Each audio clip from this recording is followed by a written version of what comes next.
Intelligence ಗುಪ್ತಚರ ಇಲಾಖೆ complete ವೈಫಲ್ಯ ಆಯ್ತಾ?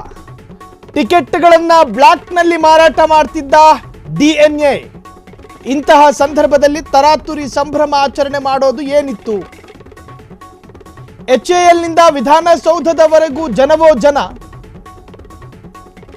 ಇಷ್ಟು ಜನ ಸೇರೋದು ಸರ್ಕಾರಕ್ಕೆ ಹಾಗೂ ಡಿಎನ್ಎ ಸಂಸ್ಥೆಗೆ ಅರಿವಿರಲಿಲ್ವಾ?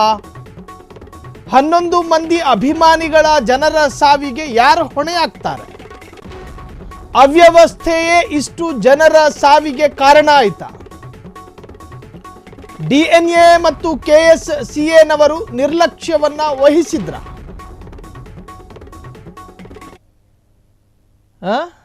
ಇಷ್ಟು ಜನ ಸೇರೋದು ಗೊತ್ತಾಗ್ಲಿಲ್ವಾ? ಅಲ್ಲಿನ ಇಂಟೆಲಿಜೆನ್ಸ್ ಗುಪ್ತಚರ ಇಲಾಖೆಗೆ ಮಾಹಿತಿ ಇರಲಿಲ್ವಾ?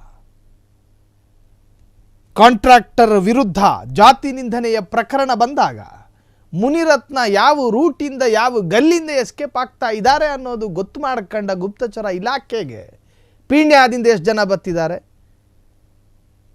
ಕೋರಮಂಗಲದಲ್ಲಿ ಎಷ್ಟು ಬಸ್ ಹತ್ಕೊಂಡು ಬರ್ತಾ ಇದ್ದಾರೆ ಅನ್ನೋ ಮಾಹಿತಿ ಸಿಗ್ಲಿಲ್ವಾ? ಇದಕ್ಕೆ ನೇರವಾಗಿ ಸರ್ಕಾರವೇ ಹೊಣೆಯಾಗಬೇಕು.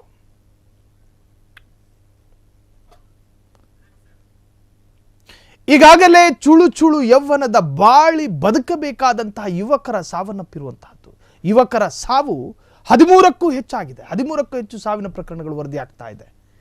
ಮಾನವೀಯತೆ ಇಲ್ಲದೆ ನಿರ್ಭಾವುಕರಾಗಿ ಅವೈಜ್ಞಾನಿಕ ತೀರ್ಮಾನಗಳನ್ನು ತೆಗೆದುಕೊಳ್ಳುವಂತಹ ನಿಮ್ಮ ಬುದ್ಧಿಗೆ ಆ ಅಲ್ಲು ಅರ್ಜುನ್ ಪ್ರಕರಣದಲ್ಲಾದಂಥ ಇನ್ಸಿಡೆಂಟ್ ಪಾಠ ಆಗಲಿಲ್ಲ?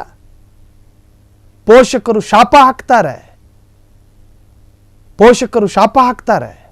ಕೈಯಲ್ಲಿ ಫ್ಲಾಗ್ ಹಿಡ್ಕೊಂಡು ಸ್ಟಾರ್ ಜೊತೆ ನಿಂತ್ಕೊಂಡು ಫೋಟೋ ತೆಗೆಸುವಂತಹ ತೆವಲಿಗೆ ಬಿದ್ದು ಶೋಕಿ ಮಾಡೋದಕ್ಕೋಸ್ಕರ ಜನರ ಪ್ರಾಣದ ಮೇಲೆ ಚೆಲ್ಲಾಟ ಆಡ್ತೀರಿ. ನಾನ್ಸೆನ್ಸ್.